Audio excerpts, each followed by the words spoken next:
that people are willing to come together, they're willing to convene, they're willing to put their best foot forward, they're willing to take their knowledge, capabilities, passions, and desires to be able to improve the health of people and the health of our planet.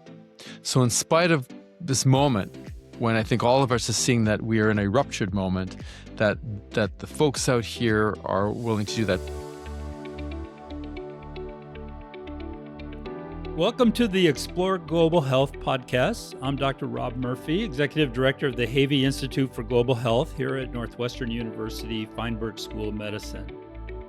Today, we're recording in Washington, D.C. at the annual meeting of the Consortium of Universities for Global Health, or CUGH. This year's theme is the future of global health. And this comes at a critical moment where around the world we're facing overlapping challenges, such as emerging infectious diseases, climate-driven health threats, strained health systems, and the funding suspensions of major global health initiatives. At the same time, we're seeing rapid advances in technologies, from artificial intelligence to new diagnostics, that have the potential to transform how we prevent, detect, and treat disease.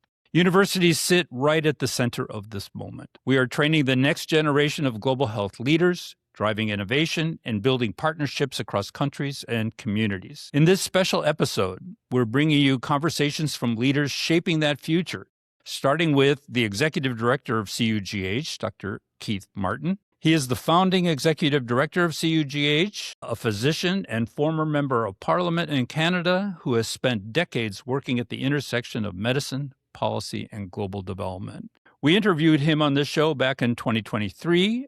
Go take a listen to that episode if you're interested. At this particular point, I just want to thank Keith for joining me today. Thank you, Rob, very much. This year's meeting theme is the future of global health. When you think about that future, what gives you the most hope and what concerns you the most? Well, I think what gives me the most hope is really seeing the people who are outside this door. Young people, people of all ages have come together, and sometimes as you know, very, very difficult circumstances. So we have probably 17% of the people here are from outside of this country. Some have traveled half a world away to be here at this conference. And so what gives me hope is the fact that people are willing to come together, they're willing to convene, they're willing to put their best foot forward, they're willing to take their knowledge, capabilities, passions, and desires to be able to improve the health of people and the health of our planet. So in spite of this moment, when I think all of us are seeing that we are in a ruptured moment, that the folks out here are willing to do that. And what worries me the most is the defunding is a huge problem. Conflicts are an enormous problem and a challenge. But what worries me, I think, the most is a lack of attention and interest and empathy and the values that underpin what we do in a broader audience. If society keeps on rolling in a direction of autocracy and anti-democratic efforts, pitting one group against another, that worries me a lot.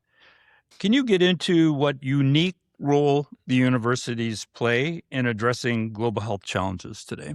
Well, that's a great question, Rob. And in fact, that is something that is front and center in this particular meeting.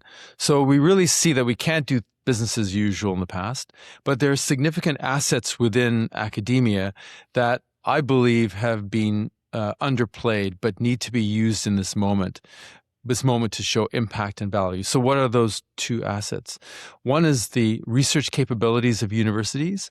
The second is really the training capabilities. And what I mean by training is not only training people and students and for the jobs of tomorrow, but importantly, being able to train and build capacity within governments. If we stand back and this is an issue in an area that we and I have discussed in the past, it's an area that gets very little attention, but it's an area that's critically important for any country to develop sustainably and effectively. So the ability of a public service, the public servants across ministries, not only health, but importantly in justice and in finance, in public works, in other ministries, you as a minister have to have an effective, competent public service. So what we want to do is to build and forge relationships between academic institutions and governments to be able to provide value that will ultimately lead to better and more effective public programs that are sustainable to improve essentially the social determinants of health that we know are going to be most impactful. I think that's a really good message for the people out there, because typically university trainees, students, faculty, they're in the university. But there's a much bigger world, and they've got to engage more. I think in your background, being in Parliament in Canada, I think probably was an incredible resource. Well, it also, I'll share with you a little story. So I'd have, being one of 5 physicians in Canada who were in Parliament, we'd be the people that scientists would come to with their reports. And I was doing a lot of work in international development and global security. So scientists would come with their research in a 300-page document, and the full expectation was that the minister or I would be of a chance to read it. And there's just a huge chasm that remains between the amazing research that's produced, and outside this door we have 250 amazing posters from around the world who we're showcasing today and 250 tomorrow. That research, we need to breathe life into it. We need to bridge that gap between policymakers and academia, and that's one of our goals here and one of our goals at CUGH. What are the biggest gaps you see right now in global health, and how can universities help close them? Well, I think that we have to show value to outcomes, and those 2 areas of research and training are 2 areas to do that. I also think it's really important. We have to build bridges, trusted relationships with people within the political space, and that takes a lot of elbow grease. So you have to be able to work with these individuals. You have to meet with individuals in the politics space. You have to learn and listen to what their interests are. And then you can be an amazing source, a trusted source of advice, guidance, knowledge for them, and help them work out the problems. Because most people, regardless of political stripe, they really want to do the right thing for their constituents and their country. We can play an important role to that. But it takes a concerted, strategic effort to be able to build those bridges with politicians, particularly those who you don't agree with, which is difficult sometimes, but important. We are now, in the U.S. anyway, forced to take this America First policy. Now, you can define that in a lot of different ways. I'm interested in your opinion in it. We have found that it's not that difficult to say, hey, we're working with all these global partners. How is it helping us? And it is helping us in many ways. What do you think of that whole concept? It's not necessarily completely bad. No, not at all. I think the reality of it, of course, is that these are taxpayers' monies that are being used for work. Mm-hmm. I think that the challenge that maybe we haven't articulated well enough is what are the benefits to the country that's providing the official development assistance. But I think we need to move away from the official development assistance paradigm. It's important, but often not as important for a country's development as one would think. If you look at the poorest countries in the world with the worst health outcomes, they're often some of the richest countries in the world from resources. Mm-hmm. And right now what's happening in many of those countries which are poor is that their resources have and continue to be taken from them by predatory behaviors, and there's very little outcome for those countries. And so the challenge and the opportunity, I think, for academia is to be able to work with governments to build up their capacity to manage their internal assets more effectively. And that will generate the real funds that are necessary to address the development needs that those countries have. Because if you look, an interesting data point, if you look at low-income countries, Mm-hmm. and if you just looked at the health bucket, aid represents 29% of that health bucket, which is a lot. But if you look at low middle-income countries, it's 3%.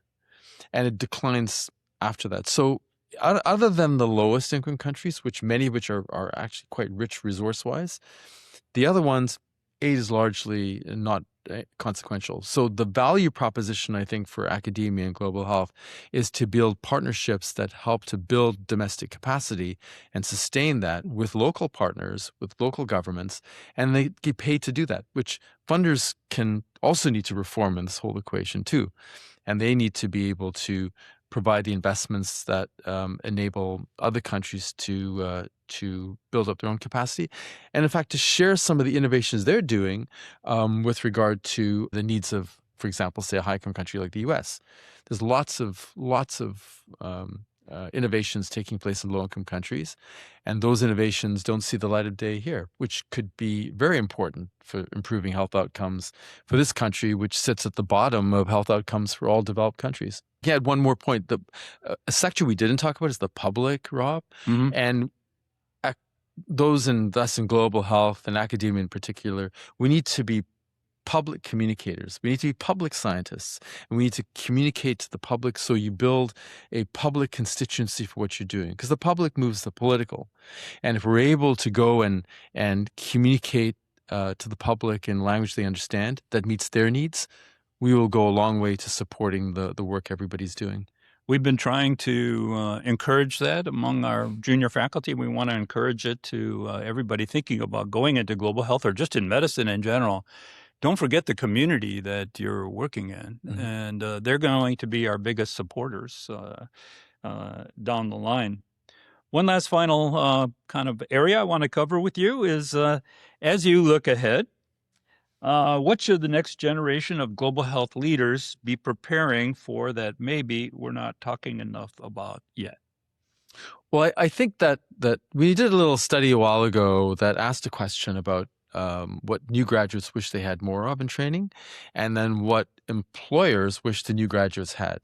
And what was interesting is that they were pretty much the same. Things like project management, monitoring and evaluation, statistics, leadership, communication, and how do you use and are effective communicators in this new environment, which is deeply fractured, where people's attentions are very, very short, where platforms are very different from what they were even 5 or 6 years ago.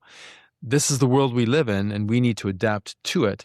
And these are some of the skill sets that young people in global health, and anybody in global health, in fact, I would argue, need to improve and to take. And by the way, you know who won our top? He's not going to say this, but I'm going to say it, because Dr. Murphy is the co-winner of the 2026 Global Health Leadership Award here at CUGH. That is our top award, recognizing a really outstanding global health leader who has given a lot for their careers. And Dr. Murphy is the co-winner of that with Dr. Boutrina Smith from UC Davis. So, Rob, congratulations. Well, and you were voted on it by your colleagues. Thank you very much. I really do appreciate it, especially at this point in my career.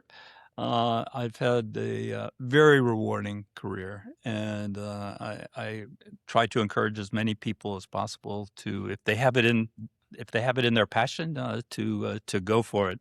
So, Dr. Keith Martin, thank you very much for being here, for your leadership, and we look forward to our future together too. Wonderful. Thank you very much, Rob. Be well, everybody.